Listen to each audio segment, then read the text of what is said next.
What up, world? It's yours truly, JPS Extraordinaire, aka Outspoken, Port to Port Music Group. That's PORT, the number 2 PORT Music Group on all platforms. Please like, share, download, subscribe. And we got the one and only motherfucking Joe Soldier Type. What up, homie? What's happening? You know, Joe Soldier Type, RoseJoe. I go by both. 11-11-91. I am the last born of Mama Rose son. Y'all about to enter into my world right now. I appreciate y'all. Okay, well, let's start with that. Let's start with Mama Rose. Let's start with your your come up, you growing up in the city of Savannah. Let us know what side you grew up on, what school you went to, and what was life like as a youngin'. Well, I'm born and raised in Savannah, Georgia. Grew up on the west side of Savannah, call it Brownsville, west side, 41st. My dad's side of the family, that's we all, basically from or whatnot. And I attended Hodge Elementary, Durant Middle School, and things got a little hectic in the hood, so, Mama had to move us, and transferred to the east side. Then I started going to Savannah High. And I made my stamp amongst the east side of Savannah as well. That's the thing. When you say make your stamp, elaborate. Well, by me being originally from the west side, everybody can't go just on different sides of the town and, still represent their hood, and then these people know where you from and they accept you.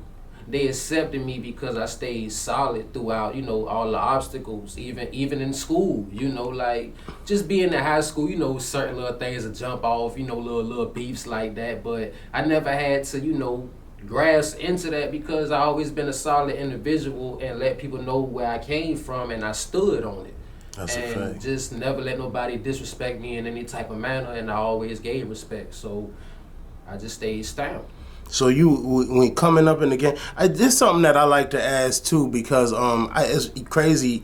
The other day I had some young niggas in the studio. I mean, like 17, 18 type shit, yeah. And with the advent of social media, you know what I'm saying? People always say, the old cats be like, we wouldn't have did this shit if it was back in the day. How you view, coming up in the streets? I don't know, like, your life, whether you was thugging or not, you feel what I'm saying? And you can elaborate on that if you want to, you feel me? But what do you think is the two main differences between the young generation and the generation when you was coming up? Well, the generation when I came up, I'm a 90s baby, so I actually got a tap in of the late 80s as well, and I was blessed by that. And it's like, my generation, we have morals that we stand on, and this new generation is like, there's no morals. They don't have nothing to stand on.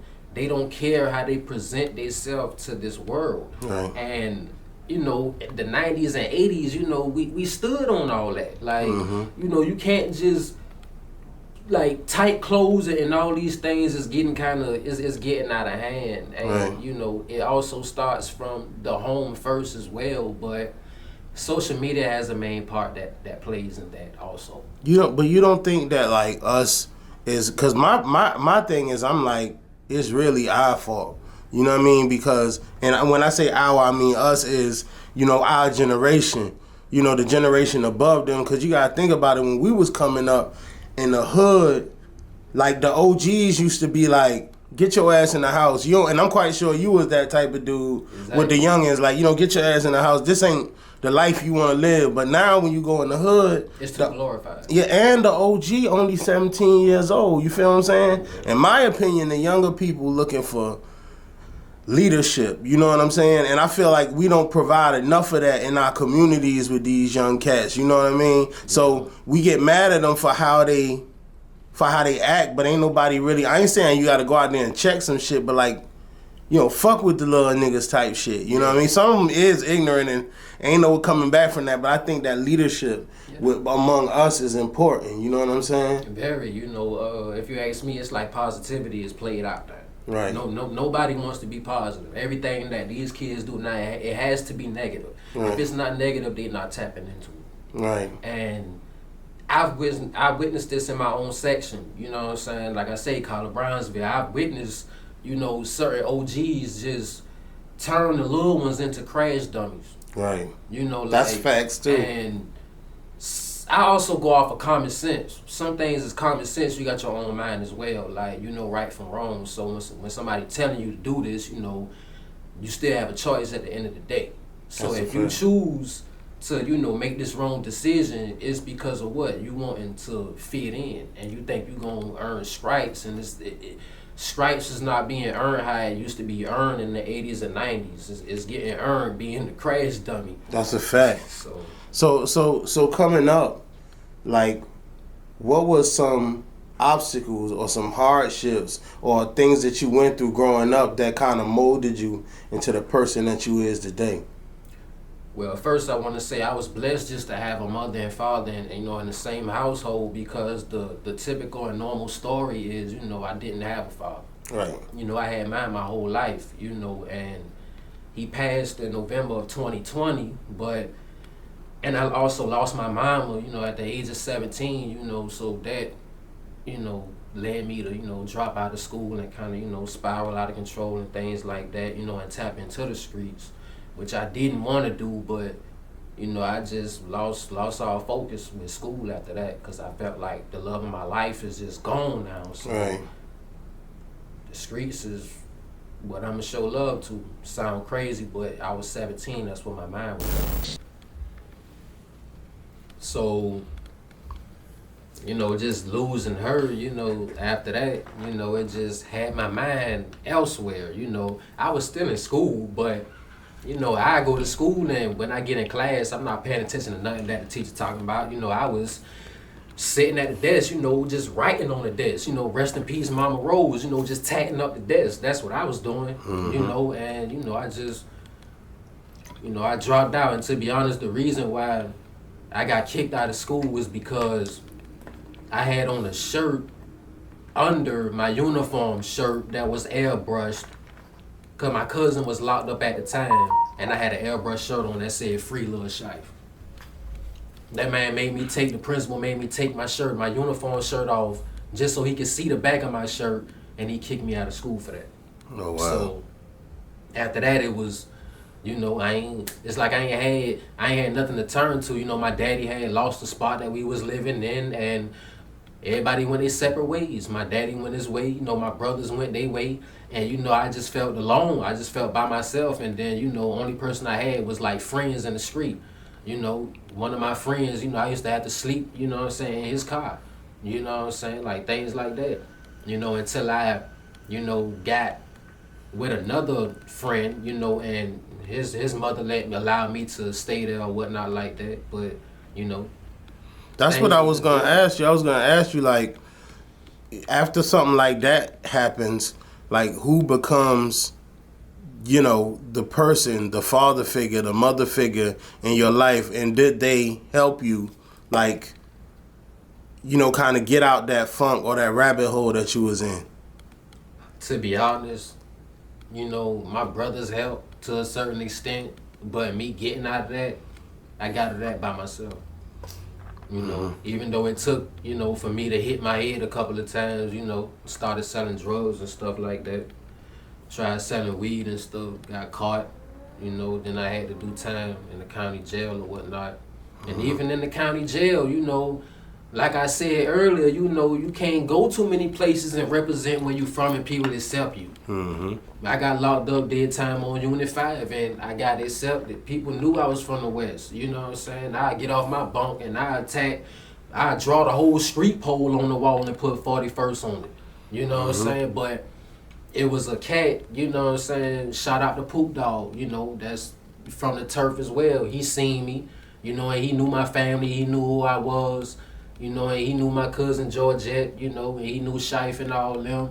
And, you know, he stood behind me and he was like, you know, I'm in here, you know what I'm saying? If you need something, you know, I'm here, you know what I'm saying? Ain't nobody about to do you nothing. That's a I fact. ain't needed that, but, you know, I'm going to take care of my own, but that's just love, you feel me? And I know what love to accept and what love not to accept. All right, so getting into the music, what inspired you and what started you to getting into music? And give me the Soldier Type origin story. You know what I mean? I know that's part of your. I'm quite familiar with the whole Soldier Type movement. Mm-hmm. But what's your origin story when it comes to them, and what started you off with this music shit? Okay, what started me out with music, like growing up, like I'm the youngest, you know what I'm saying, out of my mama, you know, kids, it's 3 of us, I'm the youngest. And growing up in the household, all my brothers listened to was No Limit and Death Row. Mm-hmm. You know, that's all I heard. And by listening to it, you know, it's a lot of things that, you know, I grasped to, but didn't know, but it made me want to tackle the dictionary to find out what certain things meant when artists say certain lines, and I was blind to it. As a kid, you know, in elementary, in the 3rd grade, I had a teacher who used to come to my class, and she used to want us to recite poetry. What I used to do, I would go home and I would listen to Tupac. And I would, being honest, I would write down his lyrics. And I'd go back to class and I would recite the whole thing. Which kind of had me like, how these people don't know that I'm sitting here reciting Tupac? I don't know if she knew and just didn't want to say anything, but I was reciting his stuff. And it just made me want to write my own music. I started writing my own music, but I wasn't, you know, confident enough. And one day in the 5th grade, Hodge Elementary, I seen these group of boys. They came into class. They had CDs. They passing out CDs, and they gave me one. And I looked at it. It was an official CD. Like they had they faces on it, all that. It was stamped. I was surprised. So I told them, man, I rap too. So they like, hey, meet us in the bathroom. We want to hear you spit. We get to the bathroom. My cousin Shife, in the 90s, my cousin did a song called Trouble. So it's a verse that I remember that he did on that song. I rapped that verse to them. They love that verse so much. They say, man, we taking you to the studio as soon as we leave school. Oh shit! And this was in Cannon Park. The studio was in Cannon Park on 52nd. You know, shout out to them. I went to the studio. The whole time I'm nervous. I'm like, I can't rap my cousin, you know, stuff on wax. I can't do that. So I wrote my own lyrics. Was not, you know, feeling too good about it, but I recorded it. And when I recorded it, they saluted me and gave me the utmost respect on it. They loved it. And ever since then, I just started delivering, you know, my own rhymes. That's a fact. But, you know, my cousin really what, you know what I'm saying, got me to this point, you know, just listening to him, like, that's my family, but I was a fan of him more than anything. Like, I used to go and see a van ride by, Seapo Music. I see my cousin on a big van, his face on it. I'm talking about, I'm happy. You know, I'm like, wow, this is amazing. Like, I want to do the same thing. You know, and it just, it blossomed from there. Right. And to speak on Soldier Type, my cousin Ben he was supposed to drop an album called Soldier Type. Then he turned it into a label. And, you know, me following, you know, my cousin, you know, behind him, I knew I was running with that. It's Soldier Type, you know, that's family oriented, you know, I'm tied into that. That's blood, you know, and nothing can never take that from me. And no matter where I go, it's always gonna be Soldier Type. I love that for life and death. For sure. Is it true that, because I heard through the grapevine, I don't know this to be, just for the listeners, this is not a fact. This is just something that I heard. I heard that Soldier Type is a subset or subsidy of Third Coast. You know, like from the Third Coast guys back in the days, I heard that it kind of transitioned into Soldier Type. Is it any truth to that? Well, with that, I want to say, I mean, well, majority of the artists that's on that label, it is, you know, like the turf, you know, Third Coast, because, you know, you got Shotgun, you know, Third Coast. You got my cousin Shife, you know, that's Third Coast. You know, Poso, all these guys, they are, you know, across the track. You know what I'm saying? They Third Coast, but it's not a gang. It's not a gang at all. Right. You know, I'm from the West Side. You know, and my cousin, they all know that. Right. But I get the same type of love. You know, it's family love. You know. And see, that's another thing that I could say. That's another thing that, like, you gotta think about it. Like, all your like the camp you down with and you grew up with, they full of OGs. I mean, it was a time when they was young and it was wild and all that other shit. Cause we all know the third coast soldier type street shit. Yeah. You feel what I'm saying? But you got the privilege of coming up under OGs that, and do you feel like you with the music, as far as the soldier type brand and name go, do you feel like you get the support of the team? Yes. You know, and do I look for the support? I don't, because, you know, I'm going to support myself all day long. But the love is there, you know, and, you know, I have no problems with anybody amongst the label. Right. You know, everybody get along, you know, and I'm finna drop, you know, a track that me, Shotgun, and Unabomber did. I'm finna drop that to the streets in like a couple of weeks. That's a fact. That's a fact. Shout out Soldier Tight. Shout out Third Coast. So, do you got any friends or groups or rap groups that you ever been a part of? Yeah, I started out in elementary with the group called Young Soldiers. That was with, you know, this group out of Can Park. We took that from elementary school to Duran, and, you know, we had the whole Duran knowing who we was. Mm-hmm. But, you know, I separated from them and started doing my own thing amongst the friends that I had, you know, in my hood, you know what I'm saying, CBV 41st. We started a group called SMGB, you know, and I just recently lost my childhood friend, my friend Sante, you know what I'm saying. I lost him to fentanyl, and, you know, I still think about that every day as well, like just having a childhood friend who you knew since, you know, middle school and things like that to the age I am now. And it's like, I never seen you leaving me. You know, that's something I have to deal with as well. And he's someone who knew some of my lyrics word for word and to call me and, you know, and bring up old memories. Remember when you did this? And he'll spit my whole verse. Mm-hmm. You know what I'm saying? So that's a little touchy situation, you know, when I think back on my childhood friends. So on social media, I always hear you talk about Donald a lot. What's the story behind that? Donald was basically, I met Donald through my best friend Jizzle, who I was speaking about earlier. And I'm not too fond of meeting new people and getting close to new people. But when I met Donald, which was, you know, my friend that was his cousin, I met him and I just gravitate to this little dude so much without me even trying to. And it got to the point where I would be with Donald more than I would be with, you know, Jizzle and things like that. But, you know, we just grew this bond, this brotherly bond, and it stuck there. You know, that was really, I consider him the little brother that I never had. And, you know, it hurt me that he passed. You know, he got killed on Savannah State. And, you know, it ate me up because, you know, I had a dream about him being killed before it even happened. You know, one night I just had a dream. Me and him was walking up the sidewalk on Pennsylvania Avenue in front of Jim's Quick Stop. We was right there on that sidewalk walking up.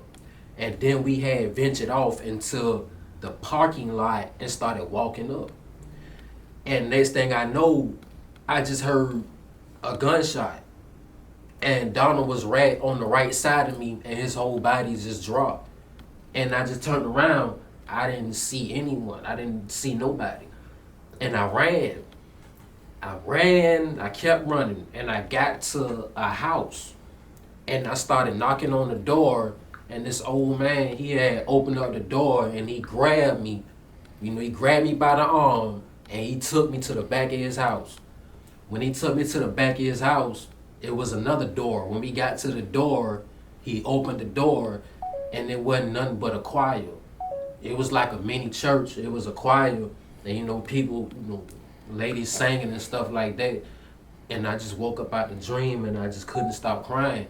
And then that same day, Donald came to my house with Jizzle, and we was on the back porch. And I looked at Donald. I told him the dream that I had, and I told him, I looked at him. I said, you know, right, this dream about you, you know, and I don't want you to leave me, bro. I feel like you about to leave me. And he looked at me and he said, "Big bro, I ain't going nowhere."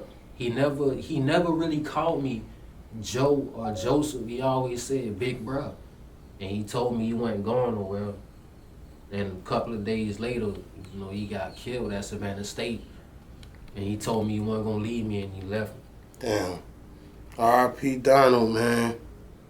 R.I.P. Donald. But he see you out here doing good. He probably didn't leave you. Come to think about it, if you spiritual, you know what I mean? Very. So that's a 10-4. R.I.P. Donald, man. So with somebody who had as many, losses, devastating losses as you have, for somebody like that, what kind of advice would you give them to help them push through? Just know that you are going to lose people, and it's never going to stop. It's just something your body is going to have to get used to, and you eventually become numb to it. Because by me losing my parents, I'm numb to death, period, now. Like, it's going to happen, and I know I'm finna lose more to come. That's an interesting take on what you just said, because most people would be like, you gotta strive, you gotta push through, you gotta understand that they're in a better place and this, that, and the third. But for you to say that, I don't know, like, really how to feel about the comment you made, because you was just like, death is evident and I'm numb to it now, so like whatever, you know what I mean? So that it's just an interesting kind of dark take on the question that I asked you, you know what I mean? Because like, you think that for some people to if I say, hey, if you tell somebody like me who not like me, but if you tell somebody who like not as mentally tough as they should be, that hey, everybody gonna die, just accept it, you know what I mean, and become numb to it, you know what I mean? Like, to me, that's like kind of harsh information. So could you kind of give me a glimpse into like why you feel that way? Because it's something that's out of your control. You can't stress yourself about something that you have no control over, because it'll eat you. Right. If I had my moments, when I lost my mama and I was out here in this world just feeding off that. Right. But me feeding off that didn't do anything good for me. That just kept me in a dark place and not even, opening my mind to, my life. You know what I'm saying? Like, right. My mama gonna want me to live. My father gonna want me to live. They not gonna want me to walk around, weeping and crying and things like that. They gonna want me to be a soldier at the end of the day. That's a fact. Okay, you made me feel better now. I got it. All right, 10-4. Like, I remember, Pure Pain was right behind my house. I stayed on 711 West 36. Pure Pain was 702 West 37. I remember one night, we had me and my homeboy, my thug brother, man, my homeboy Jizzle. We had went to the studio. We are sitting, we are ringing that little bell all until we keep pressing that shit.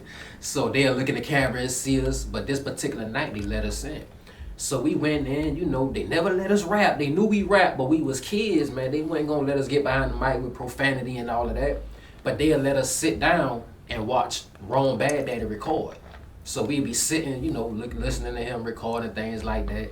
And I just happened to see Fat Boy. He just looked at he looked at the camera real fast and was like, "Man, who is that? It's some lady at the door beating on the door." It was my mama.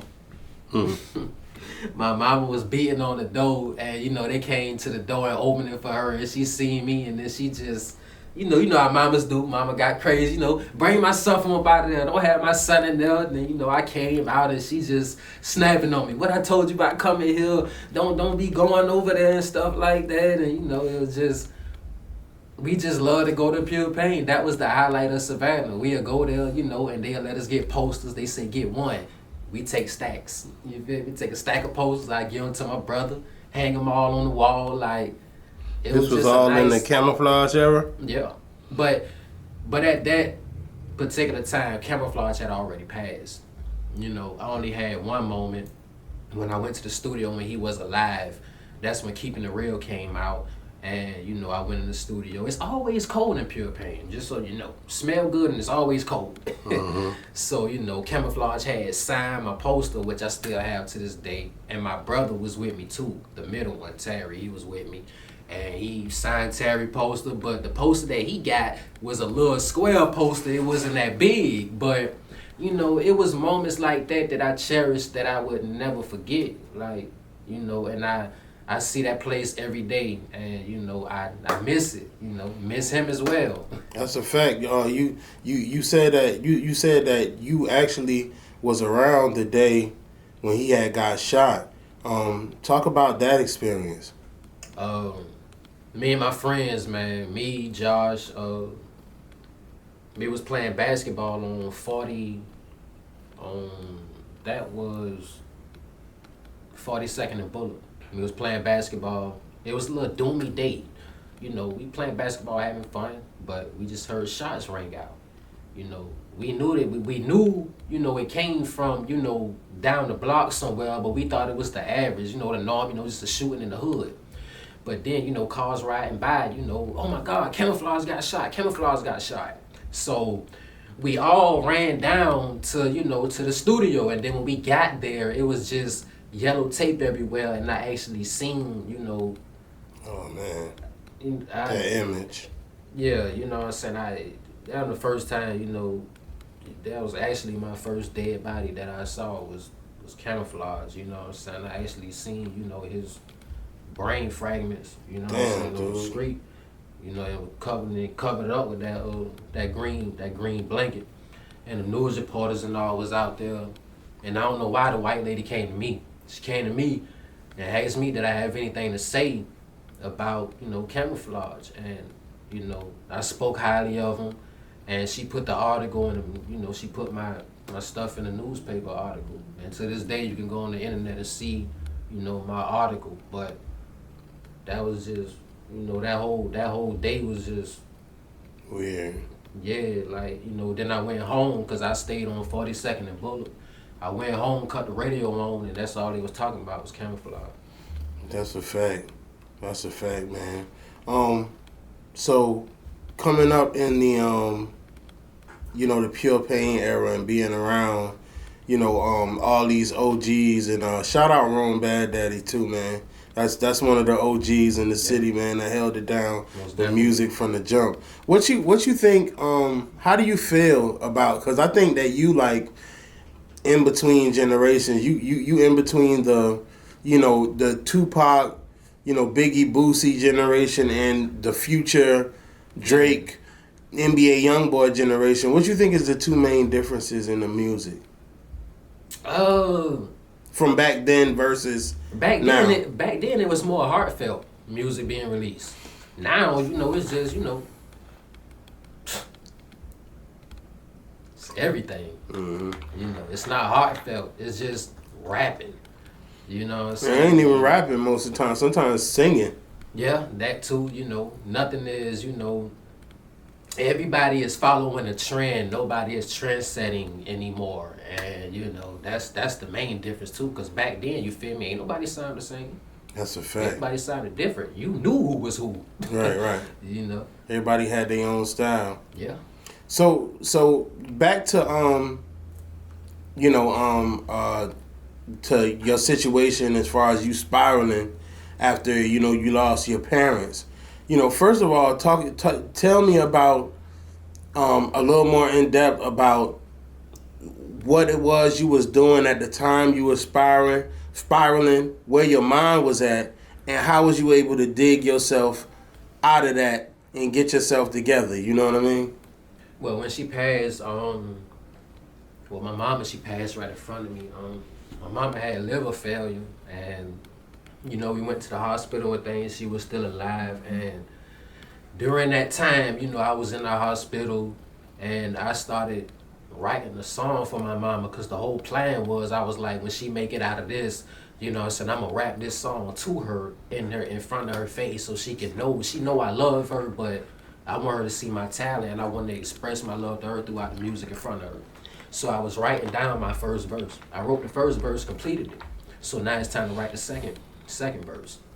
But when it was time to write the second verse, that's when they called me in the room, and then I was just, I was holding my mama's hand, and she just looked at me, what I'm saying, and she had this little smile on her face, and after that, it's just the smile never went away. It was just cold. So let's talk about Red Rose. First of all, I want to know the origins behind Red Rose, and I need to know, like, cause I'm gonna be completely honest. I haven't heard anything but Red Rose as far as your album go. I heard songs, but I don't know about the other albums. I do know about Red Rose. Incredible album. In my opinion, one of the, I want to say maybe top 8 albums by, an independent artist in the city to me ever. It may not have got the ears on it that it needed to, but if y'all ain't, is it out? Yeah, it's out. It's on all platforms? Not all platforms. It's only out on my mixtape. Well, y'all go to my mixtape. Y'all go, just type RoseJoe. Type RoseJoe in, get that Red Rose. That shit is incredible. What was the motivation behind the Red Rose brand and the Red Rose album? Okay, like I said, it was Soldier Type before anything. Right. So, a family member of mine, called him Troop. Shout out to Troop Twan, you know what I'm saying? My love, that's my dude. One day we was sitting down, we was having a conversation. He was like, well, I see you, you Soldier Tight, you rocking with that, but I feel like you should start your own movement as well that's combined with that. And, I could never think of anything, and one day it just came to me, Red Rose, and, I added the records with it for it to be the Triple R, Red Rose Records, and that started, it blossomed from my mama, my mama named Rosemary, and, they call her Rose, so, by her being gone, that Red Rose is a symbol of love, from her, and also every mother across the world that's raising, a son, in this cruel society. So that's how that blossomed. I stamped it and made the logo for it, and I love Red Roses to death. That's my favorite. And I knew that I would have to be dropping, a mixtape, real soon. So I bought my own studio, and I started, learning how to mix and record myself, and then, I got good at it, and then, that led me to, drop 19 tracks that was recorded and mixed by myself, and I just pushed it to the streets, and the love that I received from it, I was not expecting that. I had pushed it in front of the liquor store on Wheaton Street that's across from Linda's. It was a success. That's one of the projects that I'm very proud of. I expressed my whole life story in that 11-11-91 album with the Red Rose behind it. I took away the thorns, replaced the thorns with bullets, because, if you touch a thorn, it hurt, correct? Right. If a bullet hit you, it hurt, correct? That's a fact. So that's the pain, that I've been going through all my life, just feeling like I've been hit by bullets, by pain throughout my whole life. So I made it like that. Yeah, that's fire, because, it's crazy. I was talking about everybody, when you talk about success, and that's the reason why I like the Red Rose album and what it meant to me. Anyway, as far as the rose and the thorns and the bullets and stuff like that, what it represents to me is like when people traveling a road, when people is walking their path, you know what I'm saying? Nobody want to go through the ugly stage. They don't want to go through the pain. When you look at a butterfly, it was an ugly ass caterpillar. It went in a cocoon and it bloomed. When you look at a rose, it's closed up. It's not as beautiful as it is when springtime come and it open and it bloom. Exactly. When you got dreads in your hair and you first dread up and they sticking up, that's the ugly stage. But then when they drop, it look good, but nobody, and that's my problem with a lot of artists and shit, they not willing to struggle through the ugly stage to get to the point where they blossom and they bloom, or they come out that cocoon, or they dreads drop. You dig what I'm saying? All the way. And that's what Red Rose, when I think of the Red Rose and the thorns, it's the same thing. Them thorns hurt, but when you get to the top and you see how it bloom and the beauty in it, that shit is amazing. With that being said, how far do you see yourself going with music? Because I remember me and you was talking, and I remember I was telling you, you was like, hey man, niggas ain't doing CDs no more. I don't really, I don't understand this shit without CDs and stuff like that. So have you been on a hiatus? And if so, when are we gonna get another album? And how far do you see yourself going with this music? The streets most definitely will be getting another album from me. I have a mixtape that I'm working on now. I have like 12 songs completed. I just want to add a couple of more. It's going to be entitled Thug Blues. Mm-hmm. I mean, it's just, I love CDs. I like to, the little insert booklet, those, I like that. You know what I'm saying? It kind of hurt me a little bit that the world is changing so much, and that stuff is not really available anymore, but I still want to do it. But platform wise, yeah, that's easy. Of course it's going to be on there. I have no choice but to tap into that if I want my music to be heard. Right. And where I'm trying to go with my music, I mean, of course I want my music to be heard nationwide, across the world, because I got a lot to talk about, and you're not meeting, artists that's in the same bracket as me. I feel like I'm in my own lane, and my music has never been denied by anybody since I've been dropping music as a kid, and I'm doing it for the money, but it's also the passion. Like, I didn't ask for this. I never once got up and said, I want to be a rapper. That's something I want to do. I started writing poetry first. I just love to write. Like, people will type verses in their phone. Give me a piece of paper and a pen, please. I want to write. And I had the most immaculate, I blow your mind, you see me writing cursive. Like, seriously. And I just see myself, I just want to leave my mark, because everybody got to go. And then when I go, I just want to be remembered for the music that I put out to the streets, because it's all positive and it's all what I've, been through. I never glorify, like killing people and murdering and things like that, because that's not teaching the youth anything. Like, that's a fact. I don't want to be that person that, soon as you pop his CD and it's just straight, gang banging and, explicit lyrics and all of that. I do music, man. You got, old folks can listen to my music, and they have, and they loved it. And everybody don't have the, how can I say it? Everybody don't have that kind of talent, special talent to do that. And I ain't really worried about getting signed to a label. If a label comes to me, we can talk numbers, but it's independent from here on out. That's a fact. If one word describe RoseJoe, what would it be and why? One word? One word. One word. Unique. And the reason why I say that is because, every individual that I meet, that's what I would be told. And like I said, I always been solid. Everywhere I go, it's just love being shown, and people love me for the person that I am.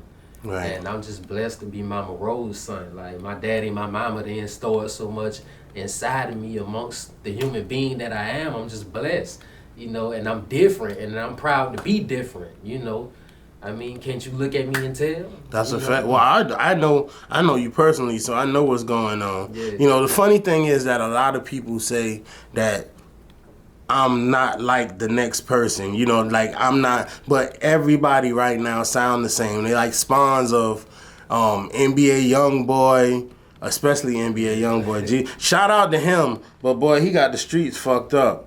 I ain't gonna catch, because everybody try to sound like him. They can either come from his tree, Young Thug, the Migo, but like everybody got that core sound in them. It's really hard to find people with bars and shit like that, but you get a lot of those people. But my message to people like you and other artists is don't make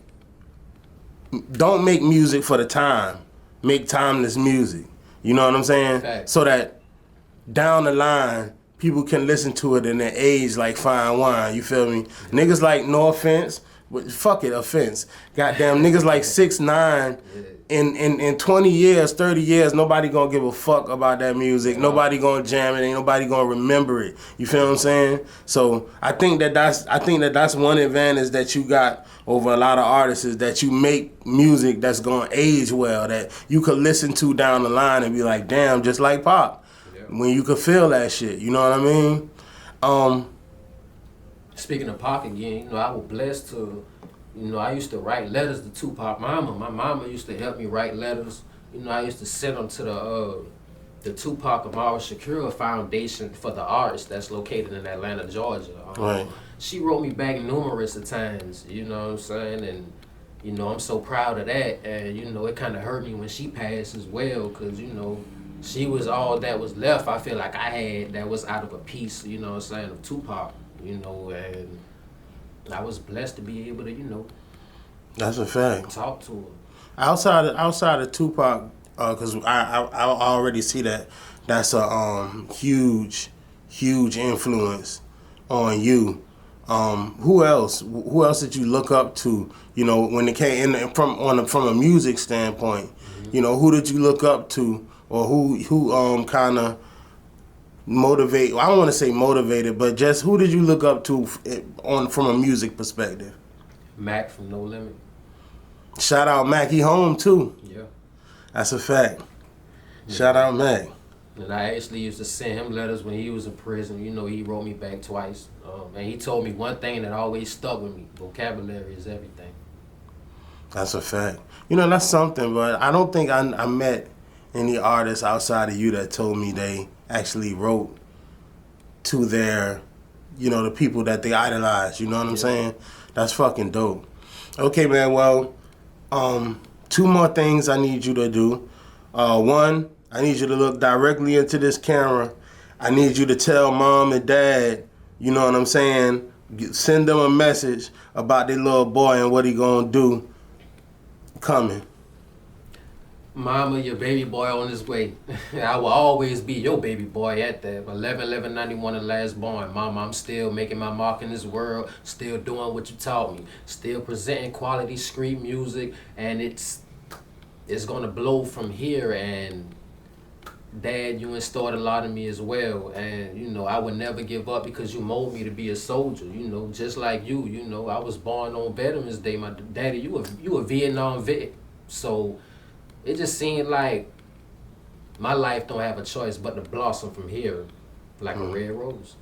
That's a fact. And everything that we go through kind of mold us to be, the individuals that we is. So I can honestly say I understand where you coming from, especially when it comes to parents, because I don't have my mom or dad, and my grandma just recently passed away. So I understand that pain, but sometimes it's a necessary sacrifice to help you move on to the next level. You know what I'm saying? With that being said, we got RoseJoe. Let us know your social media, what you got coming out, where people can find your music. If you got any phone numbers, information you want to let the people know, give me that now. Okay, you can look me up on Facebook, Joe Soldier Type. You can look me up on Instagram, official RoseJoe. Upcoming projects, I have Thug Blues coming out. That's going to be coming out in probably a couple of months on all platforms. I have the Life So Hard official audio that's coming out in a couple of weeks with Shotgun and Unabomber as well. And I also got a couple of features that I did. And so you can look for me on the Body and Beats that Shy finna drop real soon. That's going to be on all major platforms. And it's just up from here. It's just Soldier Type Red Rose for life and death. That's a fact, man.